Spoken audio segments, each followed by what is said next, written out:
Hello friends, welcome to MKLCC educational group. स्वागत है आप सभी का एक बार फिर से आपके अपने यूट्यूब चैनल MKLCC ग्रुप पर। तो चलिए सभी लोग स्टार्ट हो जाएं। रात के 8 बज गए हैं। आप लोग को मालूम ही होगा आपके अपने यूट्यूब चैनल MKLCC ग्रुप पर डेली सोने से पहले रात 8 बजे 5000 प्रश्न उत्तर सहित सामान्य ज्ञान का डोज चल रहा है। आप लोग डेली इस क्लास को जरूर ज्वाइन करें। तो चलिए आज का क्लास स्टार्ट कर रहे हैं। सभी लोग जल्दी से जुड़ जाएं और दोस्तों पर इस वीडियो लिंक को शेयर कर दें ताकि इस क्लास से अधिक संख्या में फ्रेंड्स लोग जुड़ सके और अपनी तैयारी को बेहतर ढंग से और बढ़ा सकें। जल्दी से जुड़ जाइए। और जो भी दोस्त आज पहली बार हमारे इस चैनल से जुड़ रहे हैं या अभी तक चैनल को सब्सक्राइब नहीं किए हैं तो वीडियो के नीचे लाल बटन दबाकर चैनल को सब्सक्राइब कर दें और बगल में जो बेल आइकन है उसे बजा दें ताकि आप तक सभी क्लास की, क्योंकि आप लोग को मालूम होगा हमारे चैनल पर daily online class routine wise हो रही है। सुबह 7:30 बजे मैथ की क्लास हो रही है, 3:30 बजे हिस्ट्री का क्लास हो रही है और 8 बजे डेली का डोज चल रहा है सोने से पहले 5000 महत्वपूर्ण जीके जीएस का।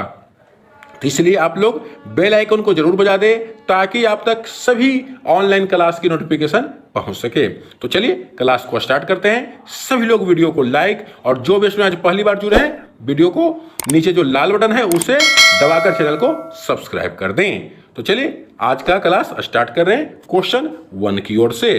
क्वेश्चन 1 आप लोग के सामने ये है, कौन सा तत्व सबसे कम सक्रिय होता है। क्वेश्चन 1 कौन सा तत्व सबसे कम सक्रिय होता है। हम लोग कल के क्लास में सबसे फर्स्ट क्वेश्चन देखे थे कौन सा तत्व सबसे अधिक सक्रिय होता है। आज हम लोग सबसे कम सक्रिय देख रहे हैं। आप लोग डेली का डोज से जरूर जुड़े, आप लोग की तैयारी में बहुत ही विकसित होगा। इसलिए आप लोग डेली सोने से पहले इस क्लास को जरूर ज्वाइन करें। कौन सा तत्व सबसे कम सक्रिय होता है तो याद रखेंगे सीसा का संकेत होता है Pb, जिसको कहते हैं प्लम्बम। ठीक है, लैटिन नाम से इसका सिंबल रखा गया है। सीसा को लेड कहते हैं। ठीक है, तो कौन सा तत्व सबसे कम सक्रिय होता है, सीसा। चलिए नेक्स्ट क्वेश्चन की ओर बढ़ रहे हैं। क्वेश्चन नंबर 2 संविधान सभा के प्रारूप समिति में कुल कितने सदस्य थे। संविधान सभा के प्रारूप समिति में कुल कितने सदस्य थे तो याद रखेंगे संविधान सभा के प्रारूप समिति में कुल 7 सदस्य थे। कितने सदस्य, 7 सदस्य।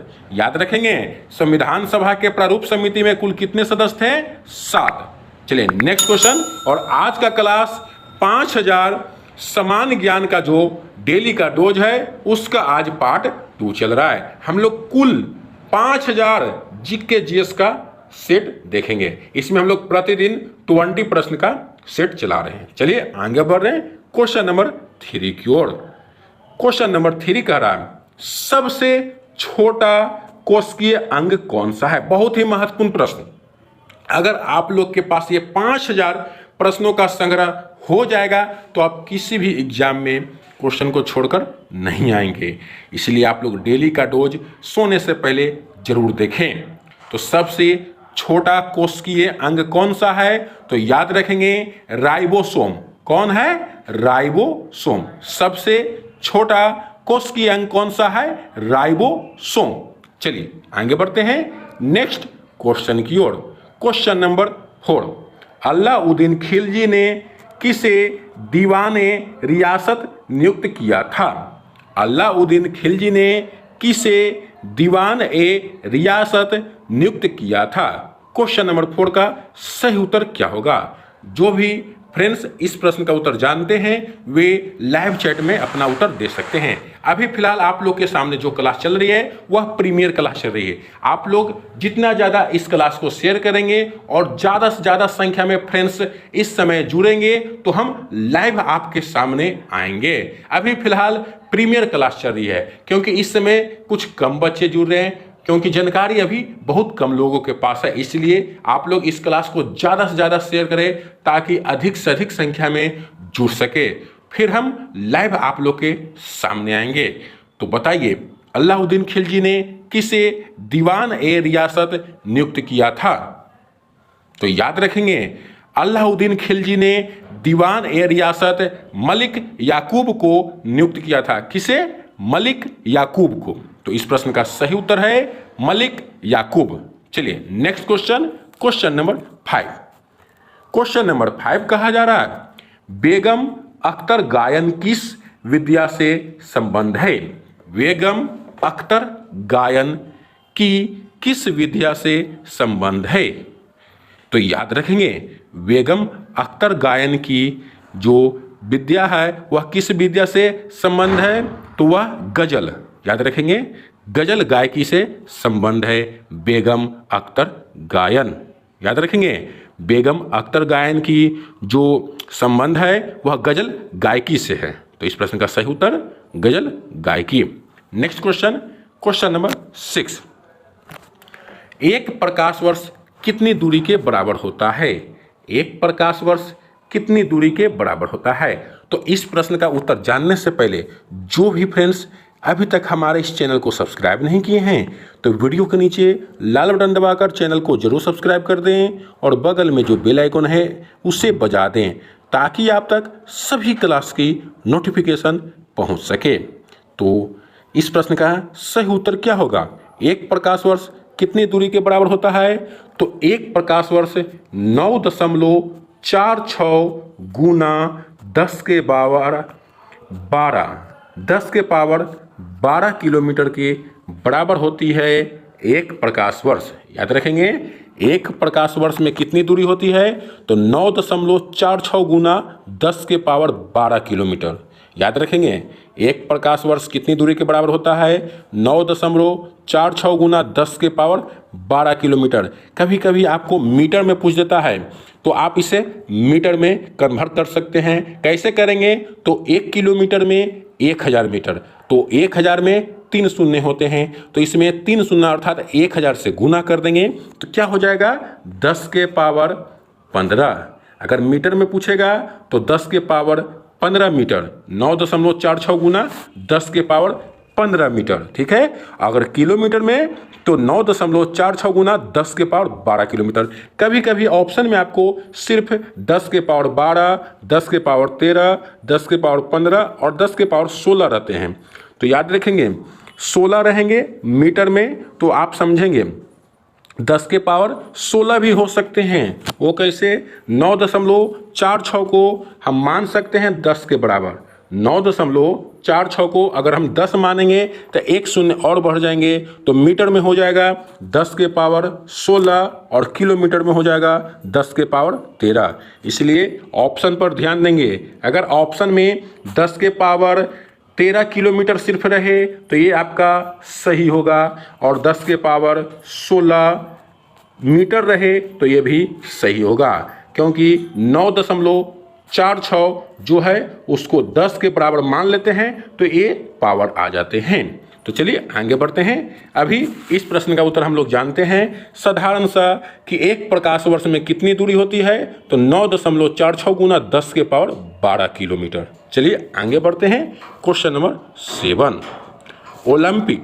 ओलंपिक मशाल किस पदार्थ से प्रज्वलित की जाती है? बहुत ही महत्वपूर्ण प्रश्न है। ओलंपिक मशाल किस पदार्थ से प्रज्वलित की जाती है? तो याद रखेंगे, ओलंपिक मशाल जो प्रज्वलित की जाती है वह सूर्य की किरण से की जाती है। किससे? सूर्य की किरण से। चलिए आगे बढ़ते हैं। Next question, question number 8। Bharat में जिलों की कुल संख्या कितनी है? भारत में जिलों की कुल कितनी संख्या है? तो याद रखेंगे 640। भारत में कुल कितने जिले हैं? तो 640। Next question, question number 9। सल्तनत कालीन सुल्तानों के शासनकाल में किसके शासनकाल में सर्वाधिक दास थे अर्थात गुलाम थे? बताइए, सल्तनत कालीन सुल्तानों के शासनकाल में किसके शासनकाल में सर्वाधिक दास थे? तो याद रखेंगे फिरोज शाह तुगलक। फिरोज शाह तुगलक के शासनकाल में सर्वाधिक दास अर्थात गुलाम थे। तो इस प्रश्न का सही उत्तर है फिरोज शाह तुगलक। क्वेश्चन नंबर 9 का सही उत्तर है फिरोज शाह तुगलक। यह क्लास आप लोगों को अच्छा लग रहा है, वीडियो को लाइक और दोस्तों पर अधिक से अधिक शेयर करें। चलिए क्वेश्चन नंबर 10, हम लोग डेली रात 8 बजे सोने से पहले जीके जीएस का डोज देखेंगे जो 5000 महत्वपूर्ण प्रश्नों का संग्रह से चल रहा है। तो क्वेश्चन नंबर 10 है माइक पांडे। माइक पांडे किस क्षेत्र से संबंध है? माइक पांडे किस क्षेत्र से संबंध है? तो याद रखेंगे माइक पांडे जो संबंध रखता है वह वन्य जीव पर फिल्म निर्माण से संबंध रखता है। याद रखेंगे माइक पांडे वन्य जीव पर फिल्म निर्माण से संबंध रखता है। चलिए क्वेश्चन नंबर 11 की ओर बढ़ रहे हैं। बहुत ही महत्वपूर्ण प्रश्न आज के क्लास में आप लोग के सामने आ रहे हैं। क्वेश्चन नंबर 11 कहा जा रहा है पदार्थ के संवेग और वेग के अनुपात। पदार्थ के संवेग और वेग के अनुपात से कौन सी भौतिक राशि प्राप्त होती है? तो संवेग सभी लोग जानते हैं, संवेग का फॉर्मूला होता है द्रव्यमान गुना वेग। द्रव्यमान को m से सूचित करते हैं अर्थात मास, और वेग को वेलोसिटी से। तो संवेग द्रव्यमान गुना वेग और वेग अर्थात वेलोसिटी के अनुपात मतलब बटा।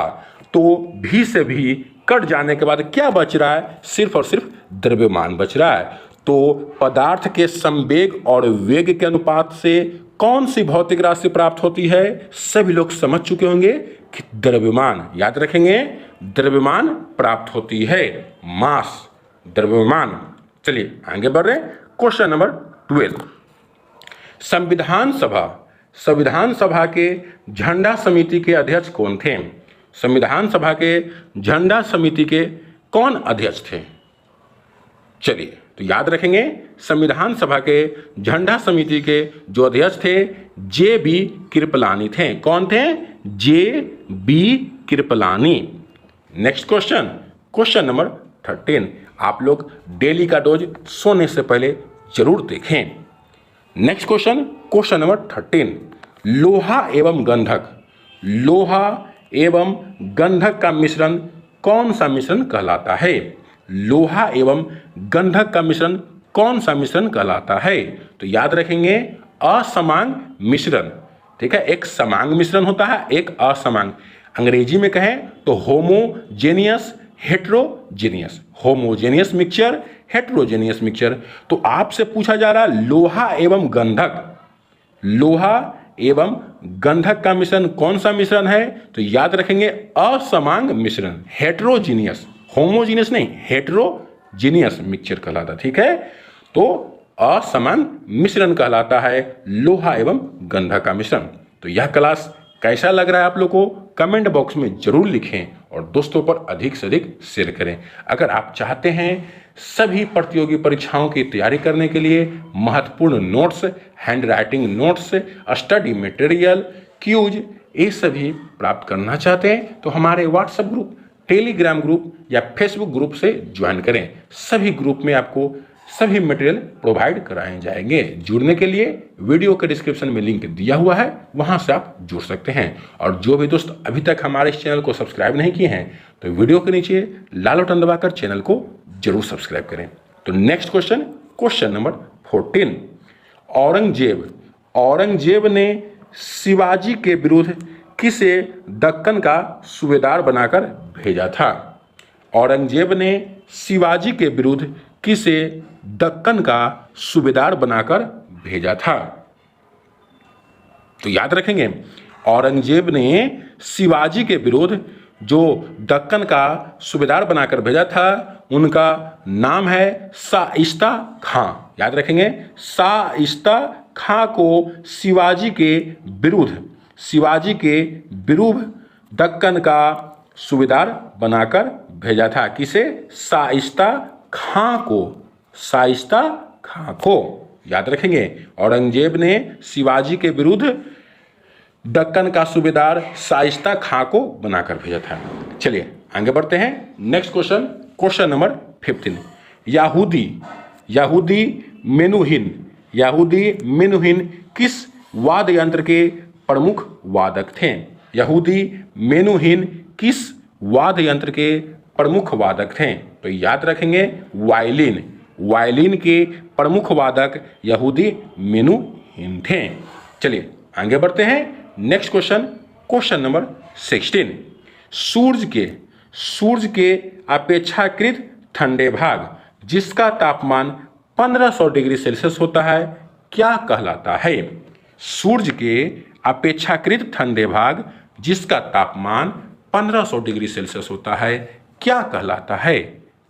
तो याद रखेंगे सूर्य के अपेक्षाकृत ठंडे भाग जिसका तापमान 1500 डिग्री सेल्सियस होता है वह सौर कलंक कहलाता है। क्या कहलाता है? सौर कलंक।